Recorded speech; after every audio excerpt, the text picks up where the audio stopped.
Hello and welcome. You're watching the midday news on Rajya Sabha TV. I'm Ashwarya with you. Let us start with the headlines. Security forces kill 7 Maoists in ambush near Rajnandgaon district of Chhattisgarh. Forces recover huge cache of weapons. Find bodies of Maoists. Search operation still on.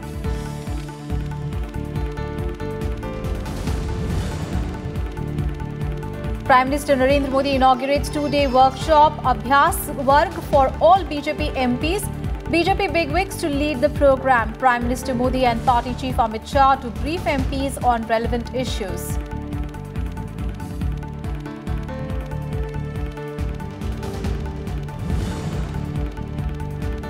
Situation in Jammu and Kashmir normal. Do not believe in rumours, says Governor Satya Malik. State administration calls off Amarnath Yatra and Yatra. Appeals to Kashmir politicians not to mix up security measures with other issues.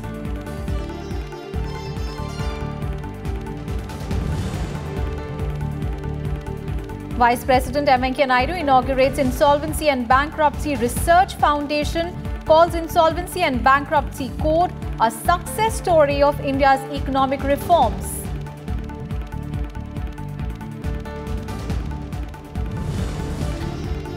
And India play West Indies in the first T20 international of the 3-match series in Florida today. 3 ODIs and 2 tests will also be played in the US.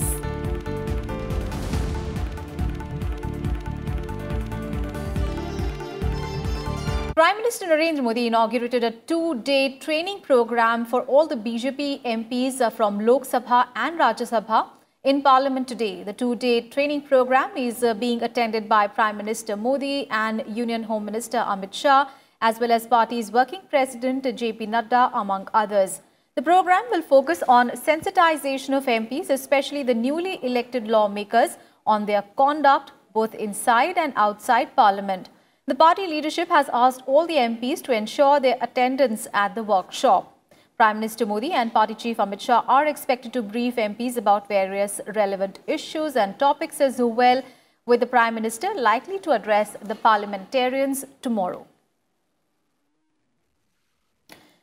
Panchanan Mishra, colleague, is tracking that story very closely. A very good afternoon, Panchanan. Panchanan, it's a very noble initiative that the BJP has taken for training its MPs on how their conduct should be both inside and outside Parliament. What more you can tell us about this training workshop that has been inaugurated by the Prime Minister? Ashwarya, it's after the 17th Lok Sabha election, more than 130 parliamentarians came in Lok Sabha, which is the first time of they are in Lok Sabha. So the training program for these new MPs and also for all the MPs, 303 from Lok Sabha and 78 from Rajya Sabha. This is a 2-day training workshop for BJP MPs, and important work related to Parliament, related to organization, and also related to organizational election, which will be the training will be given here. And as today's program is that Party President Amit Shah will address this gathering in the evening, and in the morning JP Nadda addressed the gathering, and Prime Minister Narendra Modi and Party President Amit Shah briefly gave the outline about the program. And in this whole day, there will be a separate sessions on different issues like social media, Namo app, and also how the issues in Parliament can be raised, and how a person, how a MP can become a better parliamentarian, how we can discuss on a bill, what is the process of law making. This all will be discussed in this 2 days program. And tomorrow's highlight will be that Prime Minister Narendra Modi will address the final session. Total 9 sessions will be there. And in different 9 sessions, different issues will be discussed. And one more important issue is related to West Bengal. As you know that BJP is targeting West Bengal very cautiously in this last Lok Sabha election. And for this, there is a special briefing on this also. So important workshop, not only with the purpose of parliamentary, but also with the purpose of organizations, elections, and on different issues. All right. Thank you so much, Panchanan, for all those updates there. And on to the other big story that we are tracking this afternoon. 7 Maoists have been killed in a gunfight with security forces in Rajnandgaon district of Chhattisgarh. The exchange of fire occurred early in the morning today when a team of District Reserve Guard was on an anti-Naxal operation. And so far, 7 bodies along with huge cache of weapons, including one AK-47, have been found from the spot, and search operations are continuing at the moment.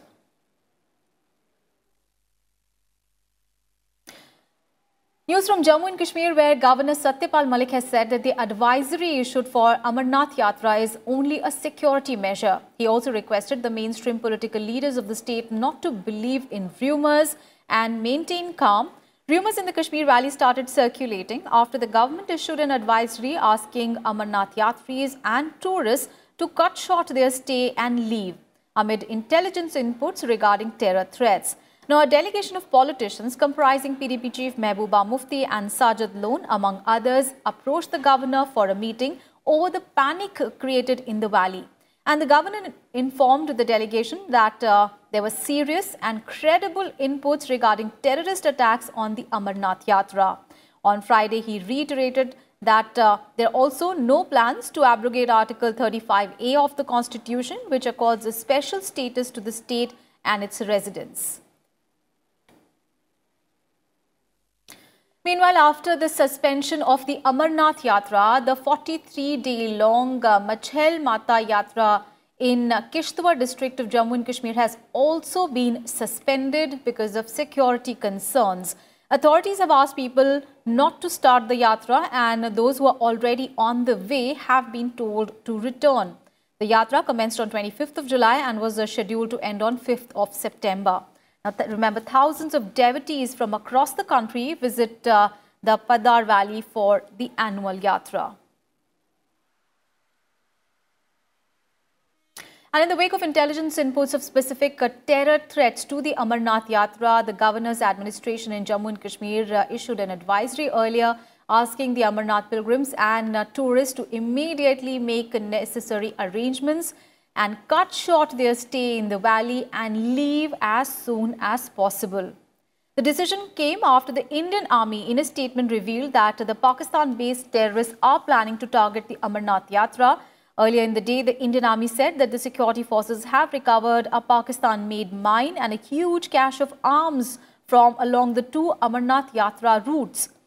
The Army also said that the situation along the line of control, however, is under control and largely peaceful.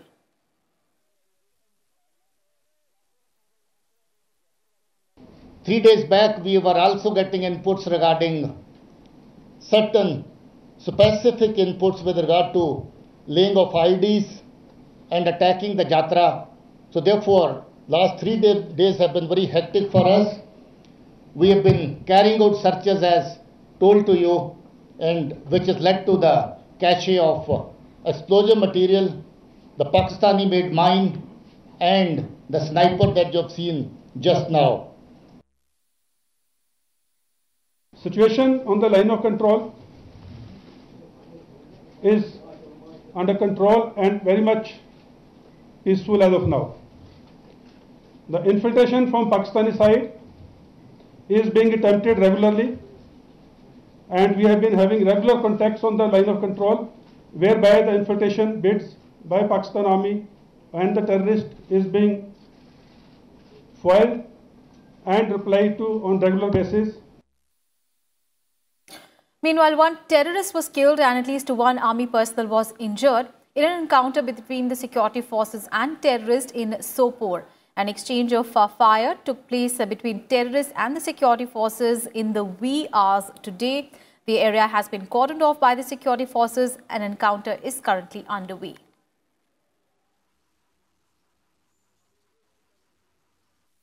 We'll take a very short break here. We'll be right back with more news on the other side of the break. Don't go anywhere.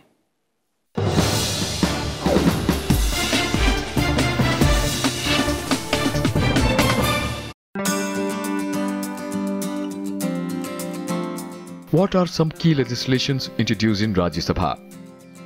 Some of the key legislations introduced in Rajya Sabha are the Indecent Representation of Women Bill 1986, the Indian Succession Bill 1991 and the Marriage Laws Bill 1999.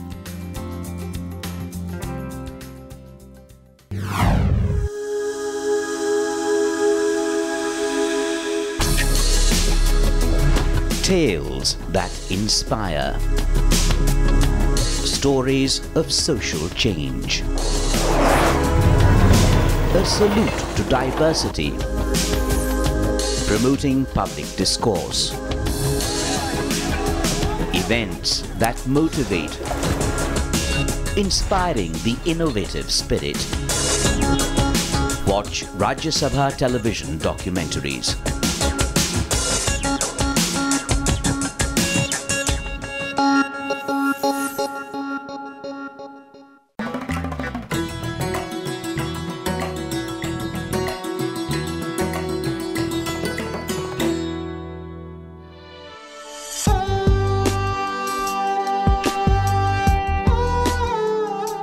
One of the major heritage sites in India, the Humayun tomb glares with perfection, finesse and beauty.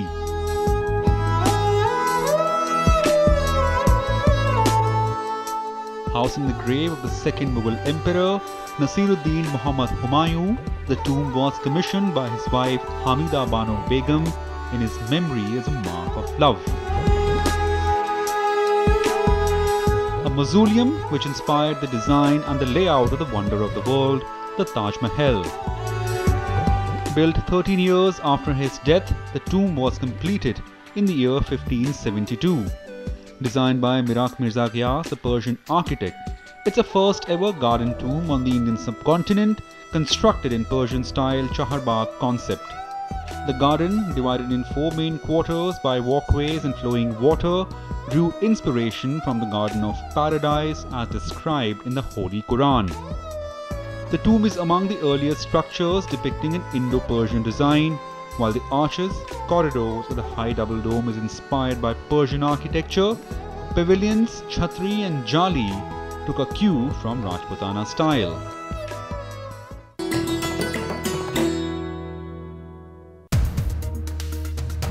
What do you think has been the biggest achievement of FAME to promote electronic vehicles, including the hybrid vehicles?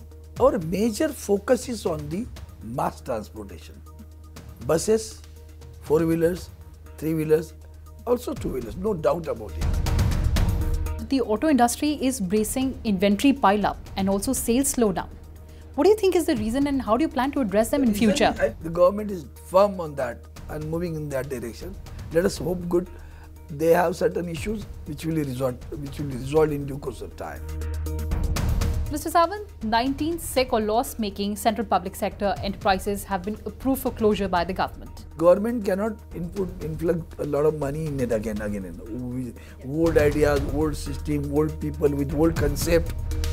Watch To The Point with Union Minister Arvind Ganpat Sawant, only on Rajya Sabha TV.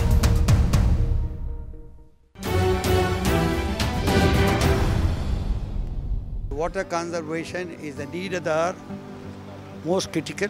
So rainwater has to be conserved. That is what exactly is the answer for tomorrow's water crisis.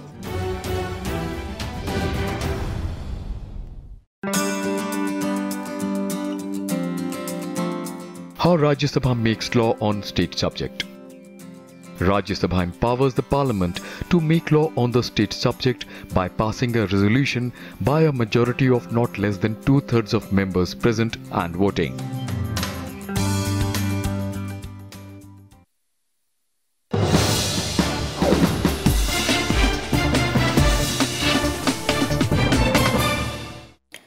Welcome back. Now, India on Friday has demanded unimpeded consular access to Kulbhushan Jadhav in an environment free from the fear of intimidation, in sync with the ruling of the International Court of Justice. India's response came a day after Pakistan sent a proposal on 1st of August offering consular access to Jadhav, but with some conditions. Now, one of the conditions reportedly was the presence of a Pakistani official during a meeting between Jadhav and Indian officials.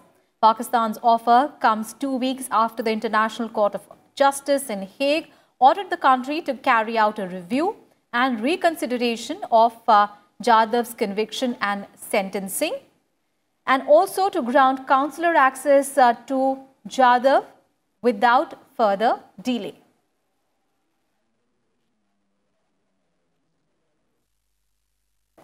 Vice President M. Venkaiah Naidu has said that the enactment of Insolvency and Bankruptcy Code was one of the success stories of Indian economic reforms, and that it played a critical role in reshaping the behavior of borrowers. Speaking after inaugurating the Insolvency Research Foundation in Delhi on Friday, the Vice President said that Insolvency and Bankruptcy Code has helped set the stage for superior renegotiation between the lenders and borrowers, asserting that an efficient insolvency law was vital to stability in the financial systems and fundamental to economic growth and wealth creation. The Vice President said that a sound insolvency and bankruptcy process would enable rapid resolutions for problems or risks posed by entrepreneurship. Entrepreneurship by nature involves risk-taking. Some business ideas will inevitably turn out badly.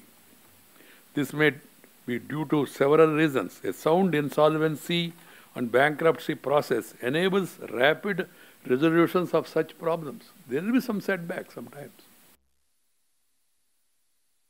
And now an update on the monsoon situation. Well over 5,700 people moved out of Vadodara and its neighbouring areas in Gujarat due to flooding from Vishwamitra River.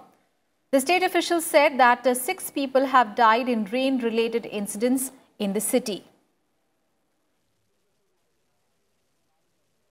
Now, many areas are still submerged after a burst of nearly 500 millimeters of rainfall in 24 hours. Gujarat Chief Minister Vijay Rupani said in a tweet that Prime Minister Narendra Modi discussed the flood situation in the state with him over the telephone and assured central help. Rupani also lauded state officials as well as the people of Vadodara for showing exceptional courage. He announced a compensation of 4 lakh rupees for the kin of those who died in rain-related incidents. And in Odisha, rainwater submerged low-lying areas and snapped river connectivity as well as road connectivity in Malkangiri district. Because of a flood-like situation, the district administration has ordered schools to remain shut for the weekend. And the flood situation in Assam remains unchanged. 2 more people are reported to have died in the state, pushing the total death toll to 88. Over 1,60,000 people in 12 districts of the state are affected by the floods. However, the water level in most rivers has now started to recede. Meanwhile, in Rajasthan, no district in the state has seen a scant rainfall so far. The State Water Resources Department said on Friday, 10 districts of the desert state have recorded excess rainfall this monsoon season. 14 districts witnessed normal and 7 districts saw deficient rainfall. The Weather Department has predicted heavy rainfall in parts of East Rajasthan today as well. And Met Department has also predicted intense rainfall in Mumbai over the weekend as well due to a low pressure area over the Bay of Bengal. Warnings for inclement weather were also issued for areas along the west coast. On to some other news now. The UGC, that is the University Grants Commission, has released a list of 20 institutes, 10 public and 10 private, for the grant of status of institutions of eminence.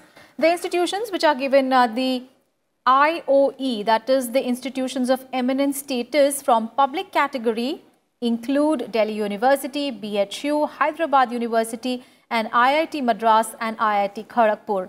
The official release said that the UGC made the recommendations on the report of the Empowered Expert Committee set up by the government under the chairmanship of N. Gopalaswamy.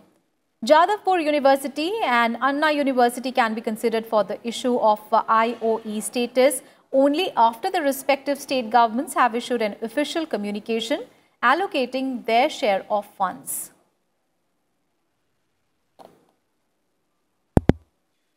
President Ramnath Kovind has been awarded the National Order of Merit by the President of Guinea for his exceptional contributions to the advancement of overall relations and the development of mutual cooperation between India and Guinea for promoting friendship and partnership between the people of both the countries. Now, this is the highest award of the Republic of Guinea. During the award ceremony, President Amarnath Yatra said that the award is dedicated to the people of India and Guinea for their friendship. And earlier, the President held extensive talks with his counterpart. During the delegation-level talks, a range of areas of mutual interest in bilateral, regional and multilateral fields were discussed. 3 MOUs were also signed between the two countries. The President also announced a new line of credit of $170 million for the water supply project of the city of Conakry. Both countries have agreed also on the need for reform of the United Nations Security Council to make it reflective of contemporary realities. And both leaders also expressed their deep concern over the rise of extremism and terrorism around the world.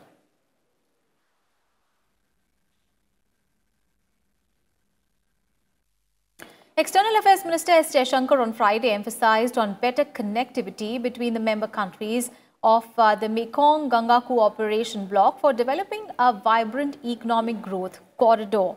Addressing the 10th MGC Ministerial Bloc in Bangkok, S. Jaishankar said that for India, connectivity is a major focus area of cooperation. He said that India looks forward to the early completion of the India-Myanmar-Thailand trilateral highway and its extension to Cambodia, Laos and Vietnam. Jaishankar also emphasized on the need to quickly finalize the India-Myanmar-Thailand motor vehicle agreement to facilitate seamless movement of goods and passengers across borders.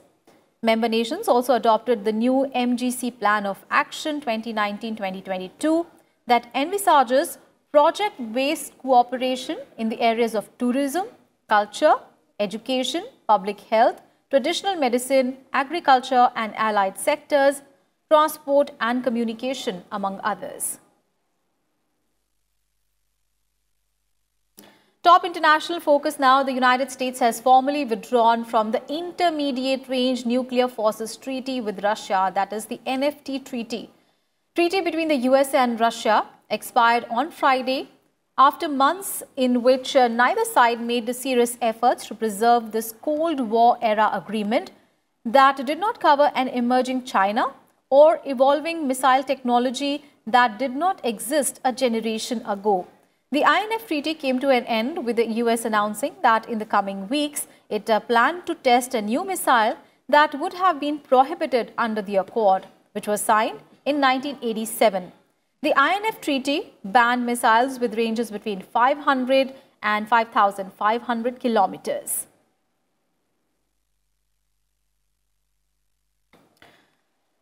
And the fourth orbit raising activity for India's moon spacecraft Chandrayaan-2 was performed successfully on Friday. ISRO said that all spacecraft parameters are normal.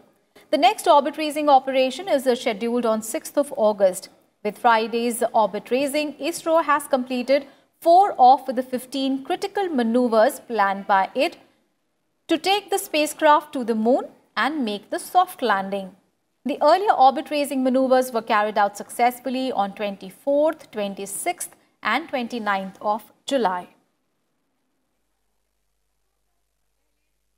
Cricket news now. India will take on the West Indies in the first T20 of the 3-match international series in the US today. The matches are scheduled to begin at 8 p.m. India time. Apart from this, India will also take on West Indies in 3 ODIs and 2 tests that are going to be played in the US and the Caribbean. The T20s will be held against the backdrop of the T20 World Cup, which will be taking place in Australia next year.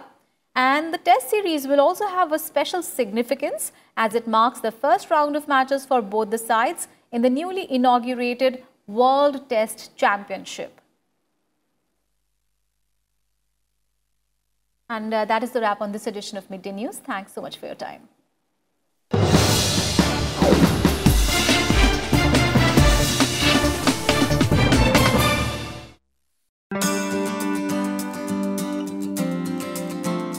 What are some key legislations introduced in Rajya Sabha?